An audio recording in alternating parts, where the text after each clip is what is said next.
La Vénus de Milo est un des chefs-d'œuvre du musée du Louvre, mais toute la question c'est de savoir pourquoi c'est un chef-d'œuvre et d'aller au-delà. C'est un chef-d'œuvre de l'histoire de l'art parce qu'elle est célèbre depuis le 19e siècle, pour toute une série de raisons qui sont liées au 19e siècle pratiquement, et en même temps comprendre une sculpture de l'époque hellénistique dans le contexte des productions des Cyclades. Et ce sont donc deux choses très différentes, peut-être un peu contradictoires, mais c'est justement tout ce qui fait l'intérêt de cette œuvre, c'est d'essayer de la comprendre de deux manières différentes, comme un monument de l'histoire du goût et comme un monument plus modeste de la sculpture hellénistique. C'est une œuvre qui a été découverte en avril 1820 par un officier de marine qui s'appelait Olivier Voutier, qui naviguait dans les échelles du Levant et qui, se promenant sur l'île de Mélos, qu'on appelle aussi Milo, rencontre un paysan qui cherche des pierres pour construire les murs de son champ. Et il reconnaît tout de suite des sculptures intéressantes, donc il les réserve. Il donne quelques pièces de monnaie et puis ensuite les autorités françaises négocient auprès de la Sublime Porte, autrement dit auprès des autorités ottomanes, pour s'assurer la propriété de l'œuvre.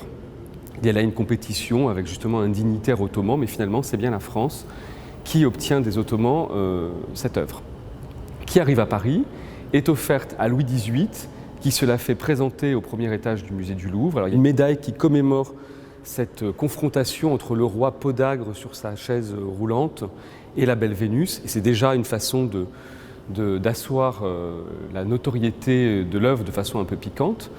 La Vénus qui devient très vite célèbre pour la raison suivante. Nous sommes sous la Restauration, or le Louvre a été le plus grand musée du monde sous le Premier Empire. Il y a eu ici le Laocoon, l'Apollon du Belvédère, la Vénus Médicis. Or, après Waterloo, toutes ces œuvres, selon les termes du Congrès de Vienne, sont rendues aux Alliés, ce qui est tout à fait compréhensible.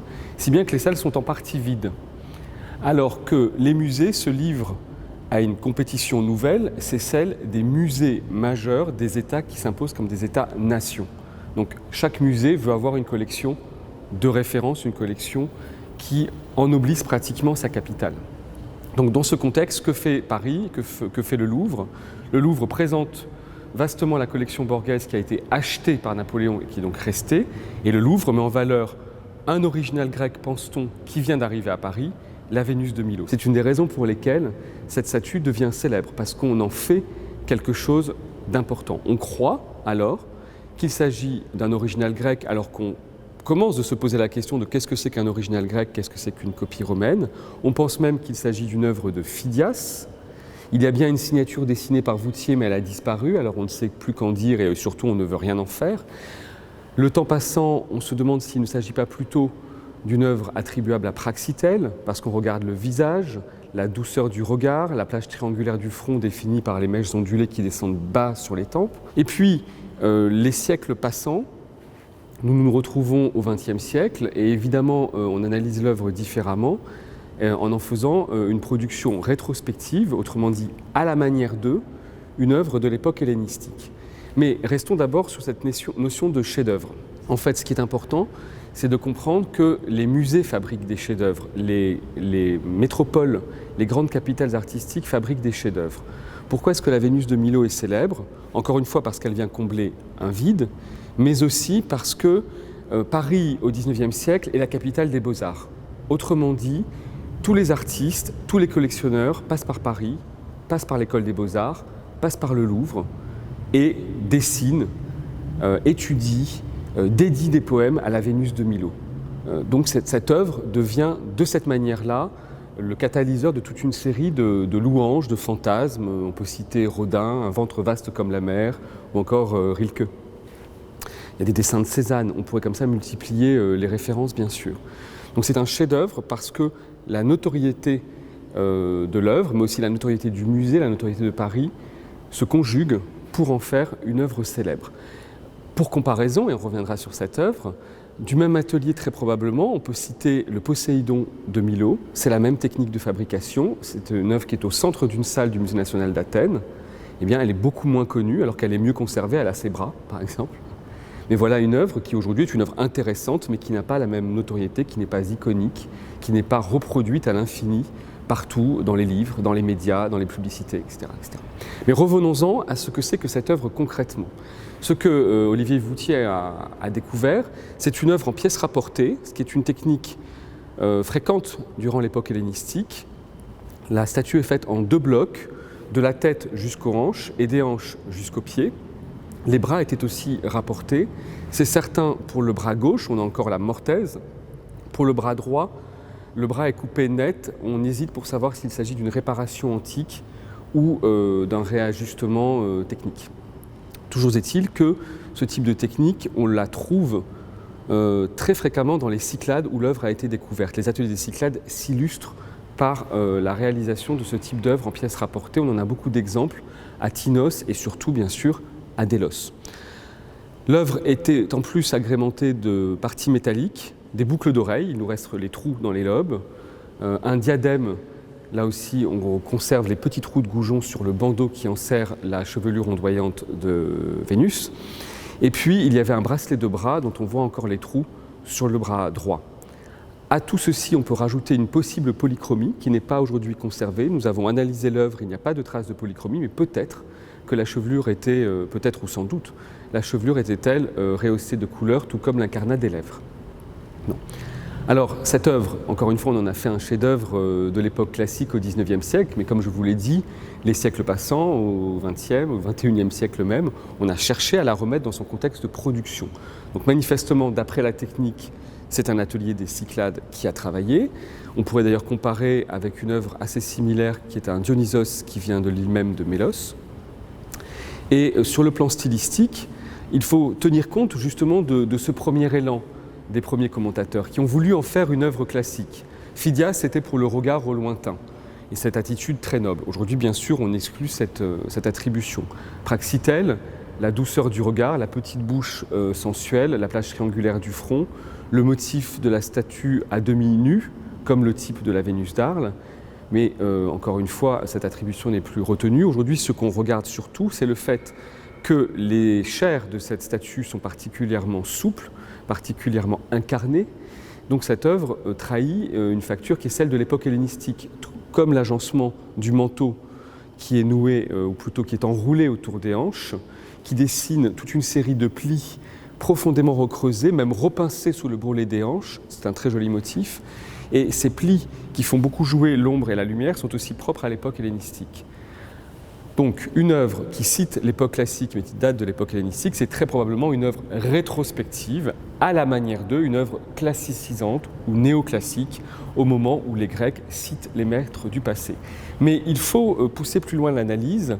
On compare souvent cette œuvre avec un autre type statuaire, celui de la Vénus de Capoue. La Vénus de Capoue, c'est une copie romaine qui est conservée au musée archéologique de Naples. D'après la plupart des commentateurs, et notamment Andrew Stewart, cette œuvre est peut-être à mettre en rapport avec un original grec du IVe siècle avant Jésus-Christ, qui se trouvait à Corinthe, une Vénus au bouclier. Donc cette Vénus au bouclier de Corinthe, de l'Acro-Corinthe plus particulièrement, a disparu, mais grâce à la Vénus de Capoue et à d'autres exemplaires de la même série de copies, nous avons là un corpus d'œuvres qui nous parle d'une statue en bronze disparue du IVe siècle avant Jésus-Christ. Le type de la Vénus de Capoue et la Vénus de Milo se ressemblent beaucoup. Et d'ailleurs, en 2000, Alain Pasquier et moi-même avons proposé, et d'ailleurs obtenu, de placer les deux œuvres à côté dans le cadre de l'exposition d'après l'Antique.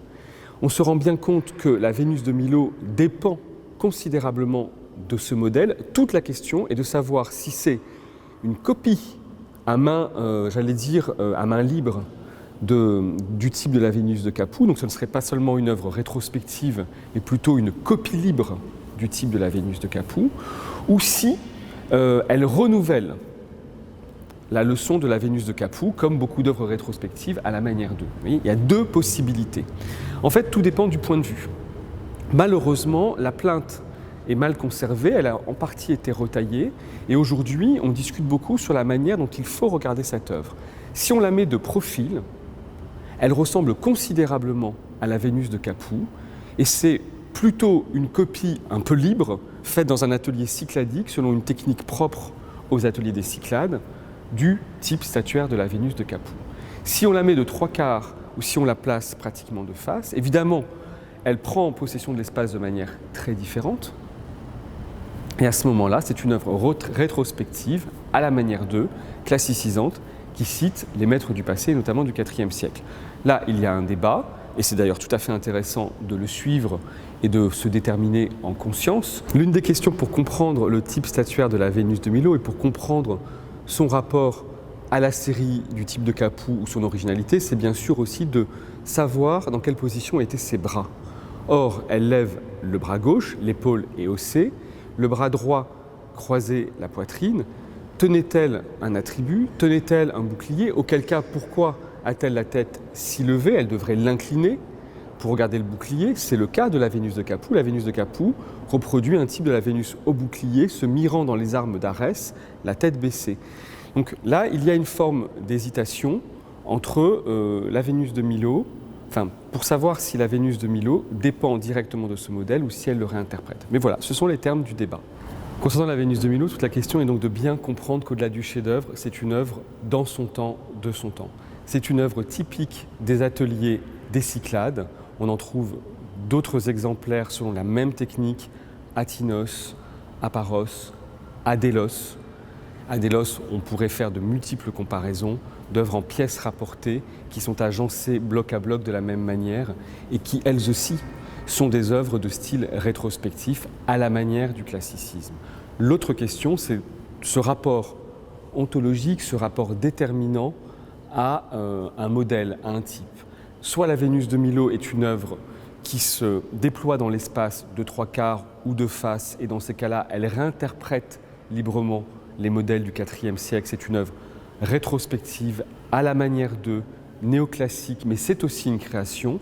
Soit on la place plutôt de profil, et dans ces cas-là, elle ressemble beaucoup plus à l'un de ses prototypes, le type de la Vénus de Capoue, le type de la Vénus au bouclier, et dans ces cas-là, c'est une œuvre typique des ateliers cycladiques, des ateliers comme ceux de Délos, qui, de manière peut-être un peu plus libre, un peu plus enlevée, parce que ce sont de bons ateliers, reprend le type de la Vénus de Capoue. À ce moment-là, il faudrait vérifier correctement la position des bras et comparer avec la position de la tête, parce qu'à ce moment-là, il y a quand même quelques variations avec le type de Capoue qui sont difficiles à réduire. C'est la raison pour laquelle il est raisonnable de maintenir les deux options. C'est la même chose quand on regarde le traitement de la plainte. Elle est retaillée et il faut bien comprendre la plainte pour orienter la statue. Là aussi, on peut faire plusieurs conclusions, on peut tirer plusieurs conclusions, et c'est une des raisons pour lesquelles le débat n'est pas entièrement tranché. Moi, j'ai quand même une petite piste. Je trouve qu'on devrait regarder davantage le Poséidon de Mélos. Même dimension, même technique, deux grands blocs en pièces rapportées dont la jonction se fait à la taille dans l'enroulement du manteau. Le traitement du manteau est exactement le même. Eh bien, regardons davantage la position des bras de ce Poséidon. Regardons davantage la plainte du Poséidon de Mélos et regardons comment on peut traiter ces deux œuvres pour leur donner un statut plus judicieusement.